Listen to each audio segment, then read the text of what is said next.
Desde el año 2012, el gobierno de Honduras tiene un tratado de extradición con los Estados Unidos y varios de sus ciudadanos. La sociedad está regulada por un conjunto de leyes, normas y estatutos que se deben seguir día con día para asegurar el bien colectivo, seguridad y mantener el orden público dentro de una sociedad. Pero ¿qué pasa cuando una persona no sigue o quebranta las normas establecidas por las autoridades?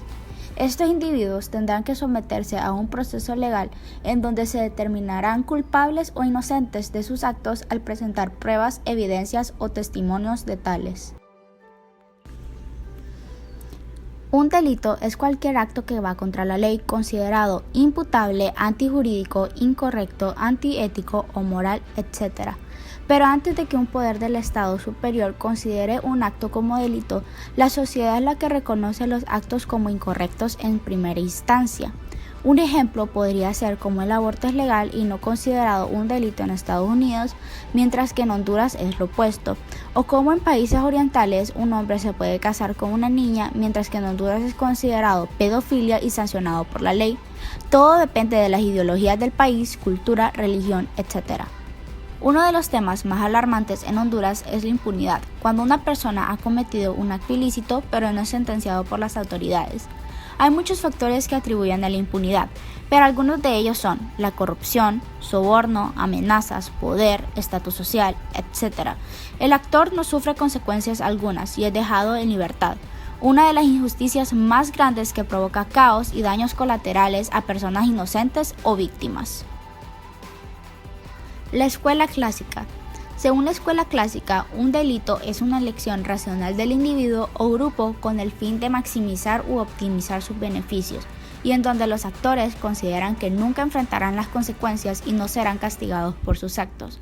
A consecuencia de este pensamiento, el castigo deberá ser público, rápido y necesario.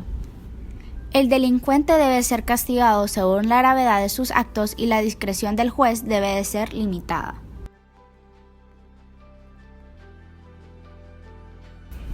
Escuela positivista. Describe el comportamiento humano como una serie de reacciones, impulsos e instintos naturales a diferencia de la escuela clásica. Cesare Lombroso, un médico italiano, creó una teoría estableciendo que todos los delincuentes poseen rasgos físicos que los identifican, como estrecho de frente, mandíbulas y pómulos prominentes, orejas separadas, vellos abundantes y brazos extremadamente largos. Otro de los pensamientos es que los padres tratan de forma distinta a los hijos que poseen una constitución fuerte, a comparación de los hijos que son débiles, concluyendo que los de constitución fuerte muestran menos afecto hacia los demás.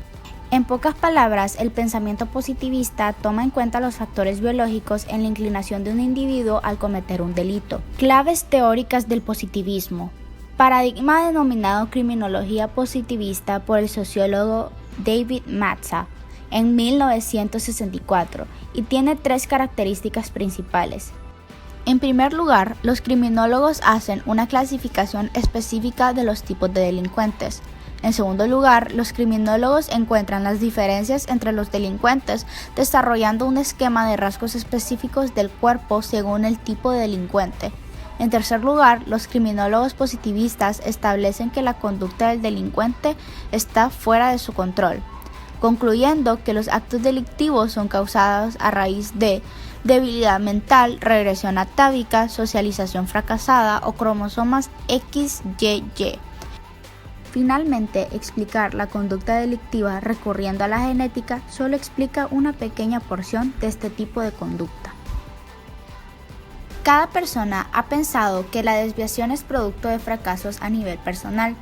La desviación está determinada por pautas culturales que son distintas dependiendo de la sociedad.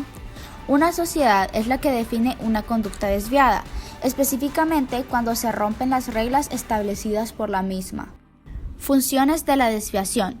Su función no es meramente mala. Al contrario, cumple funciones como la desviación contribuye a consolidar los valores y las normas culturales. La respuesta a la desviación contribuye a clarificar las barreras morales. La respuesta a la desviación fomenta la unidad social y la desviación fomenta el cambio social. Teoría de tensión. Esta teoría propone que el conflicto entre querer salir adelante y obtener un reconocimiento social, pero tener grandes obstáculos para hacerlo, causa que las personas busquen lograr este reconocimiento de forma ilícita, situación que es aún más difícil para las personas de clase baja de una nación, creando un desbalance en la economía nacional.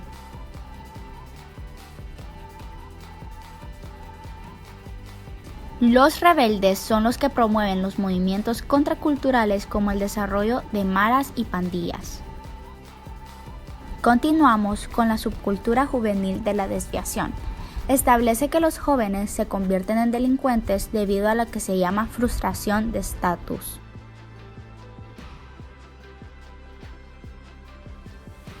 La teoría de aprendizaje. Establece que una persona se apropia de una conducta desviada dependiendo del tipo de ambiente en el que se encuentra y o desenvuelve, y la frecuencia que convive con personas que fomentan un tipo de comportamiento determinado. Teoría del etiquetaje.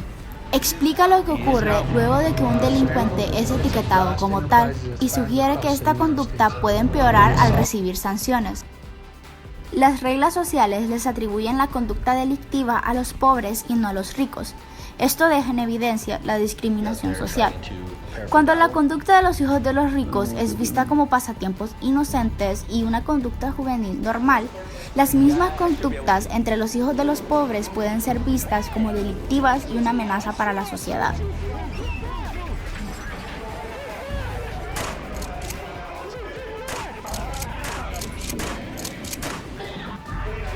Desde el punto de vista sociológico, los delitos se pueden caracterizar de la siguiente manera: violencia interpersonal, delito ocasional contra la propiedad, la delincuencia común, los delitos sin víctima, la delincuencia ocupacional, la delincuencia profesional, el delito de las organizaciones y la delincuencia organizada.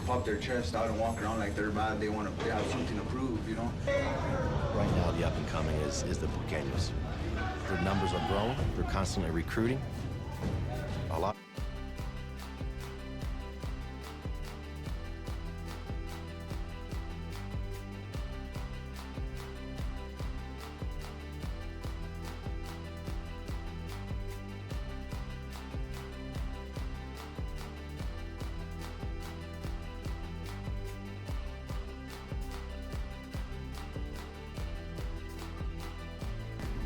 Los actos delictivos son comportamientos que van en contra de las normas sociales y leyes predeterminadas por una sociedad, que afectan el orden colectivo. El comportamiento delictivo es inevitable, pero puede ser controlado al atacar las raíces del conflicto y crear mecanismos de regulación y prevención.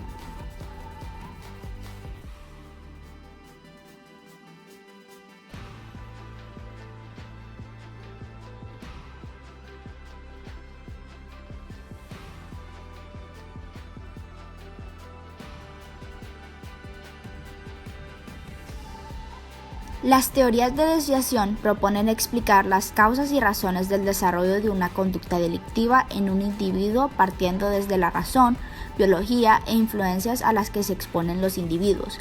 Cada enfoque es distinto, pero su propósito es el mismo: buscar la raíz del problema. Partiendo de los puntos expuestos por cada teoría, se pueden crear soluciones para las conductas delictivas. Los delitos son clasificados según su propósito, fines, daños, etc. Los tipos de delitos son violencia interpersonal, delito ocasional, contra la propiedad, la delincuencia común,